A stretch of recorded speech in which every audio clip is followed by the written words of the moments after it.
მოგესალმებით. ვაგრძელებთ გადაცემათა ციკლს სახელწოდებით სიტყვის გასაღები. თუ წინა შეხვედრისას ჩვენ ვისაუბრეთ კიპარისზე, დღეს ჩვენი ფიქრისა და მსჯელობის საგანი იქნება შროშანი. ლიტერატურის, რელიგიის, მითოსისა თუ ზოგადად კულტურის წიაღში მოსახვედრად, რასაც პრინციპში ჩვენი საუბრებით ვცდილობთ, ვფიქრობ ყველაზე უკეთ შროშანი დაგვეხმარება. შროშანი როგორც არა მარტო მცენარე, არამედ ასევე როგორც გარკვეული შინაგანი მდგომარეობის, პოზიციის, სამყაროსთან მიმართების ასახვა და სახელდება. კლასიკური მითოლოგიიდან მოყოლებული შროშანის წარმომავლობა უშუალოდ ღმერთებთანაა დაკავშირებული. ბერძნულ მითოსში ზევსის მეუღლის ჰერას მკერდიდან გადმოღვრილი რძე ერთი მხრივ ქმნის გალაქტიკას, გალაქტოს, სიტყვით თარგმანში რძის გზა, ჩვენებურად ირმის ნახტომი, ხოლო მეორეს მხრივ ხსენებული მიწაზე გადმოღვრილი რძის წვეთებიდან აღმოცენდება შროშანი. რაც შეეხება ქრისტიანულ გადმოცემებსა და ლეგენდებს, შროშანმა აქ როგორც სიმბოლომ, ნიშანმა, ემბლემამ განუმეორებელი ადგილი დაიკავა. გადმოცემებიდან და ლეგენდებიდან შროშანი ჰერალდიკაში, გერბებზე, დროშებზე, ფარებზე, სკიპტრებზე, გვირგვინებზე, სამეფო სამოსზე, მანტია მოსასხამებზე ირეკლება და აისახება. შროშანის სიმბოლიკით გაჯერებულ საფრანგეთის სამეფოსაც შროშნების სამეფოს, მეფეს კი მეფე შროშანს ეძახდნენ. როგორც ყველა მნიშვნელოვანი სიმბოლო, შროშანიც ყურადღებას, თუ შეიძლება ასე ვთქვათ, ბიბლიიდან იქცევს. სოლომონის ქებათა ქება არა მხოლოდ რელიგიური და ლიტერატურული ძეგლია, არამედ თუ გავითვალისწინებთ ამ ტექსტში მცენარეთა და ყვავილთა ხსენების სიხშირეს, იგი სურნელოვანი შროშნებით სავსე ველია, მინდორია ენაში. მე ყვავილი ველისაი და შროშანი ღელეთაი და ვითარცა შროშანი შორის ეკალთა, ესე არ სატრფო ჩემი ასულთა შორის. ძმის წული ჩემი ჩემდა და მე მისა, რომელი ჰმწყსი შროშანთა შორის. ღაწუნი მისნი ვითარცა ფიალნი ნელსაცხებლისანი, ფშვიან სულნელებასა, ნელსაცხებელთ მგბოლველთასა, ბაგენი მისნი შროშან და მომწთოლვარე მურითა სავსეთ. ძველაღთქმისეული სოლომონის ქებათა ქება თავისი სურნელოვანი შროშნების ველით ბუნებრივად იყურება და იშლება ახალი აღთქმისაკენ. სახარებისაკენ, კერძოდ მათეს სახარების მთის ქადაგებისაკენ, სადაც მთაზე, მთის შემაღლებაზე მდგარი მაცხოვარი ამბობს: განიცადენით შროშანი ველისანი, ვითარ იგი აღორძინდიან. ანუ შეხედეთ ველის შროშნებს, როგორ იზრდებიან, არც შრომობენ, არც ართავენ. მაგრამ გეუბნებით თქვენ, რომ სოლომონიც კი მთელ თავის დიდებაში არ შემოსილა ისე, როგორც ერთი ამათგანი. სწორედ მაცხოვრისეული დახასიათება, შეფასება, აღწერა ხდება შროშნების ბედისა და როლის განმსაზღვრელი მომავალ კულტურაში. ისინი უშუალოდ მონაწილეობენ ხარების სცენებში. შუა საუკუნეების ფერწერა და განსაკუთრებით კვატროჩენტო ხარების მთავარ ანგელოს გაბრიელს თითქმის გამონაკლისების გარეშე თეთრი შროშნის შტოთი გამოხატავს. აქ გაბრიელი მიგვითითებს მარიამის უმანკოებაზე, ქალწულებრიობაზე, მშვენიერებაზე, ხარებისას სწორედ შროშანი ხდება სიმბოლო ადამიანის და ღვთაებრივის ხელახალი შეხვედრისა, შეერთებისა. ერთ-ერთი ძველი ლეგენდის მიხედვით, ღვთაებრივი ჰერას გადმოღვრილი რძის კვალდაკვალ, შროშანი ევას სამოთხიდან გაძევების წინ სინანულის დაღვრილი ცრემლებია, რომლებიც სამოთხეში შროშნებად იქცნენ. ღვთისმშობელი, როგორც ახალი ევა, უმანკოევა, არა მარტო კაცობრიობაში ღვთის, არამედ ღვთაებრივში ახალი კაცობრიობის მშობელია, ანუ ღმერთკაცის მშობელი. აქ შეუძლებელია არ გაგვახსენდეს იოსიფ ბროდსკის ლექსის ნატюрмортის финале. Мать говорит Христу: ты мой сын или мой Бог, ты прибит к кресту. Как я пойду домой, как ступлю за порог, не поняв, не решив, ты мой сын или Бог, то есть мертв или жив. Он говорит в ответ: мертвый или живой, разницы жено нет, сын или Бог, я твой. ასევე მე-12 საუკუნეში დაწერილი დემეტრე მეფის შედევრი იამბიკო ღვთისმშობლისადმი.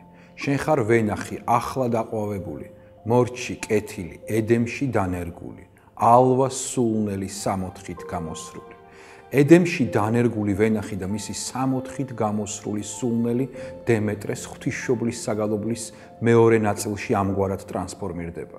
ღვთისმშობელი და ყოვლად პატიოსანი, დედა ქალწული, მშვენიერი შროშანი, მას ახარებდა ანგელოსი ფრთოსანი, შენგან იშვების მეფე გვირგვინოსანი და მას ჰმონებდეს მეფე მრავალყმოსანი. საღვთო ლიტურგიაში სხვა შესამკობელ ეპიტეტებთან ერთად ხშირად გვხვდება შროშანი.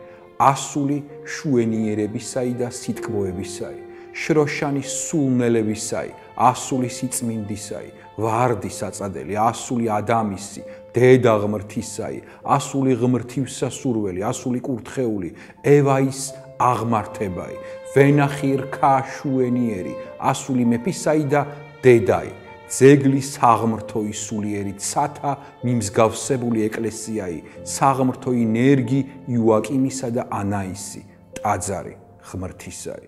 ღვთისმშობელი ადამიანური სამშვენიერის ის ადგილი თუ მდგომარეობა, სადაც ღმერთი ეშვება და იშვება, განხორციელდება, განკაცდება. სწორედ ასეთი უმანკო მშვენიერი და ქალწულებრივი სამშვენიერის სიმბოლოა შროშანი. წმინდა ნინოს ცხოვრება და მოქცევაი ქართლისაი ასევე ახსავსეა შროშნებით. მხოლოდ ეს შროშნები ამ შემთხვევაში ქალწულები და ქალები არიან. წმინდა ნინოს დედას ხომ სუსანა ჰქვია, რაც ძველ ებრაულად შროშანს ნიშნავს.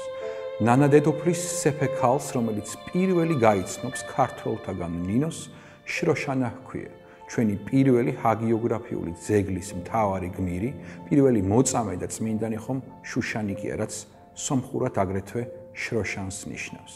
საქართველოში ქალწულ შროშანებს არა გადატანითი, არამედ სრულიად პირდაპირი მნიშვნელობით უკავშირდება ივერიის მოქცევა და გაქრისტიანება.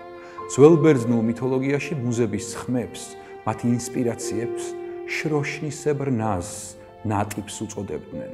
ეს ხმები და ინსპირაციები რელიგიური მსოფლახქმის გამჭოლ საერო პოეზიაში, ლიტერატურაში, ფერწერაში დღემდე ვიბრირებს და რეზონირებს. ო შროშანო წყლისა, შენ ხარ აყვავებული გედი, ო გედო, შენ მოცურავე წყლის შროშანი ხარ. ხელოვნება ხომ ერთგვარი პირობითობა აქ, შეუძლებელია მკვეთრი კონტურები გავავლოთ გედსა და შროშანს შორის. იგი არც გედია და არც შროშანი მხოლოდ. სამყაროს მხატვრული აღქმა მათ შორისაა. იგი ხან გედია, ხან შროშანი, ხან მათ შორის უხილავი კავშირი და მეტამორფოზა. ხან ამ გედით ელზა ბრაბანტელთან მის გადასარჩენად თეთრი რაინდი, სახელად ლოენგრინი მოცურდება, რომლის სახელიც არავინ უწყის და რომლის მამაც პარსიფალია, რომელმაც თავის დროზე კრეტიენ დეტრუას პერსევალში პრინცესა ბლანშე ფლორი, რაც ნიშნავს თეთრ ყვავილს, შეიყვარა და გადაარჩინა. ხან კი პირიქით, შავი მდინარეა არტურ რემბოს ლექსში ოფელია, რომელიც მიტოვებულ არ გადარჩენილ თვითმკვლელ ოფელიას ვეება თეთრ შროშნად ჩამოატარებს. აქაც ქალწული ოფელია თეთრი შროშანია, რომელიც ყოფისა და წარმავალობის შავ მდინარეში მოცურავს და განისვენებს. შვიდ გაჩერებულ შავ წყალში, იქ სადაც ვარსკვლავებს ძინავთ, თეთრი ოფელია ტივტივებს როგორც ვეება შროშანი. რემბოს მუქ წყლებში მოტივტივე ოფელია გვაგზავნის ოდნავ უკან პრერაფაელიტ ჯონ ევერეტ მილეს ოფელიასთან. მილეს ოფელია კი კლოდ მონეს წყლის შროშანების მშვენიერ ციკლთან, სადაც ერთ-ერთი კომპოზიციაა მდინარე, ხიდი და წყლის თეთრი შროშნები. იგივე ნიმფეა ალბათ წოდებული.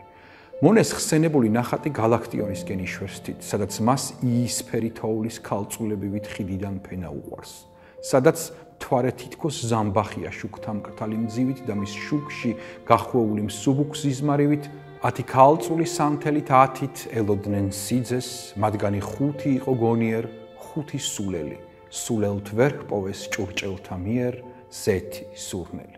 სასუფეველი 10 ქალწულს გავს, ქალწულები იისფერ თოვლსა და შროშნებს, შროშნები გედებს, გედებს რაინდები მოჰყავთ, რაინდებს ქალწულები, ქალწულებს შროშნები, შროშნებს ანგელოსები, ანგელოსებს სიტყვა ღვთაებრივი. ამ უსასრულო წრებრუნვაში და სახეცვლილებებში მარადიულია უკვდავება და მშვენიერება, რომელსაც შროშანი როგორც 64-სეული ყოფის მეხსიერების მქონე მცენარე გარე გამოავლენს.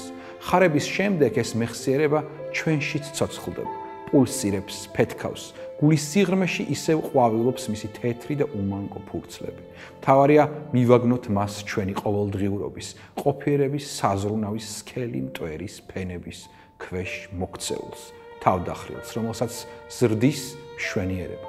ჰელდერლინი თვლიდა, რომ როგორც მიწიდან იზრდება ბალახი, ენიდან იზრდება ლექსი. პოეზია ენის ყვავილია, ენის შროშანია.